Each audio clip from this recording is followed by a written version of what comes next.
नमस्कार, मैं हूं सूर्य प्रकाश तिवारी। आप देख रहे हैं विश्वरक्षक हिंदुस्तान। राजनीति में कब दोस्त दुश्मन बन जाते हैं और दुश्मन कब दोस्त बन जाते हैं कहा नहीं जा सकता। आंध्र की राजनीति का हाल भी इन दिनों कुछ यही नजर आ रहा है। क्या आंध्र की राजनीति में आने वाले दिनों में भाई बहन ही एक दूसरे की राजनीतिक प्रतिद्वंदी बनेंगे? तो चलिए देखते हैं इस खास खबर में। ऐसा कोई सगा नहीं जिसको इसने ठगा नहीं। राजनीति को लेकर ये कहावत चरितार्थ होती है, क्योंकि आज की राजनीति में कब अपने बेगाने हो जाते हैं और दुश्मन भी दोस्त बन जाते हैं कहा नहीं जा सकता। इन दिनों आंध्र प्रदेश की राजनीति की कुछ यही हालत है। आंध्र की राजनीति का ताज़ा घटनाक्रम देखा जाए तो यहाँ के मुख्यमंत्री जगन मोहन रेड्डी के खिलाफ उनकी बहन शर्मिला मैदान में कूद पड़ी है। कांग्रेस ने शर्मिला की पार्टी को अपने में विलीन करते ही कुछ ही दिनों में तुरंत आंध्र प्रदेश की जिम्मेदारी देते हुए जगन के सामने खड़ा कर दिया है। आज अध्यक्ष पद की जिम्मेदारी लेते ही शर्मिला ने भाई जगन मोहन रेड्डी पर सीधा हमला बोलते हुए कई आरोप लगाए।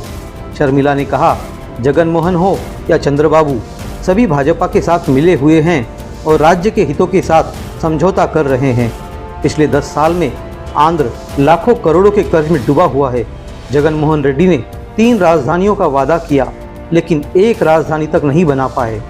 एक और जहां आंध्र में जगन मोहन के खिलाफ चंद्रबाबू नायडू पवन कल्याण के साथ मिलकर आगामी चुनाव लड़ने की तैयारी में हैं और भाजपा किसके साथ आगे बढ़ेगी ये तो अभी तक स्पष्ट नहीं हुआ है, तो वहीं दूसरी ओर आंध्र में कमजोर पड़ी कांग्रेस में जान फूंकने के लिए शर्मिला को आगे लाया गया है। इससे पहले शर्मिला ने तेलंगाना के लिए पार्टी बनाकर केसीआर के खिलाफ लड़ने के प्रयास किए, लेकिन ऐन विधानसभा चुनाव से समय पीछे हटकर कांग्रेस को समर्थन दिया। जैसे ही कांग्रेस की तेलंगाना में जीत हुई, उस दिनों में शर्मिला राहुल गांधी और खड़गे के समक्ष कांग्रेस में शामिल हो गई और अब कांग्रेस ने शर्मिला को अध्यक्ष बनाकर एक तीर से कई निशाने साधे हैं। लेकिन ये चर्चा भी जोरों पर है कि भाई जगन और शर्मिला के बीच लंबे समय से मतभेद चल रहे थे, जिसके कारण शर्मिला ने अलग पार्टी बनाई थी।